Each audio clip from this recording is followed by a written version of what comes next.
Weight loss பண்ணிட்டு இருக்கீங்களா? கண்டிப்பா இப்ப நான் சொல்ல போற 3 விஷயத்தை தெரிஞ்சுக்கிட்டு ஃபாலோ பண்ணீங்களா ஈஸியா நீங்களும் வெயிட் லாஸ் பண்ணலாம். அது என்னன்னு சொல்லிட்டு பாத்தீங்கன்னா, ஒரு சில பேர் வந்து ரொம்ப ஃபீல் பண்ணுவாங்க, நான் ஃபர்ஸ்ட் வெயிட் ரெடியூஸ் ஆகுது, நெக்ஸ்ட் போக போக வெயிட் வந்து ரெடியூஸ் ஆகாம அப்படி ஸ்லோ டவுன் ஆகுது அப்படின்னு சொல்லிட்டு அதை பத்தி தான் இந்த வீடியோல பார்க்க போலாம். அதுக்கு முன்னாடி இந்த 30 days சேலஞ்ச் ஜாயின் பண்ணி வெயிட் லாஸ் பண்ணணும்னு நினைச்சீங்கன்னா தாராளமா ஜாயின் பண்ணலாம். இப்ப நீங்க ஸ்டார்ட் பண்ணும்போது ஓவர் வெயிட்ல இருப்பீங்க. அப்போதான் வந்து உங்களுடைய பாடியில இருந்து வாட்டர் வந்து வெயிட் லாஸ் ஆகும் ஃபர்ஸ்ட். செகண்ட் ஒன் வந்து ஃபேட் வந்து பர்ன் ஆகிறதுக்கு உங்களுக்கு அதிகமா கலோரி தேவைப்படும். ஆனா இப்ப நீங்க கலோரி டெபிசிட்ல தான் வெயிட் லாஸ் பண்ணும்போது ஸ்லோவா உங்களுக்கு வந்து ஃபேட் லாஸ் ஆகும்.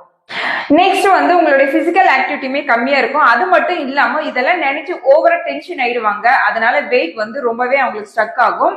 சோ இது ஈஸியா வந்து அண்டர்ஸ்டாண்ட் பண்ணிக்கிட்டு ஹாப்பியா வெயிட் லாஸ் பண்ணீங்களா நீங்களும் ஈஸியா வெயிட் லாஸ் பண்ணலாம். நெக்ஸ்ட் வீடியோல என்ன பார்க்க போறோம்னா, ஒரு சில பேருக்கு டவுட் இருக்கு, ஜிம்முக்கு போய் எக்ஸசைஸ் பண்ணி தான் வந்து வெயிட் லாஸ் பண்ண முடியுமா, வீட்ல இருந்து ஹோம் ஒர்க் அவுட் பண்ணி வந்து வெயிட் லாஸ் பண்ண முடியாதான்னு சொல்லிட்டு கண்டிப்பா பண்ண முடியும். அது எப்படின்னு சொல்லிட்டு எக்ஸ்பிளைன் பண்ண போறேன். அதுக்கு முன்னாடி இந்த மாதிரி யூஸ்ஃபுல் இன்ஃபர்மேஷன் பிடிச்சிருந்துச்சுன்னா ஃபாலோ பண்ணிக்கோங்க.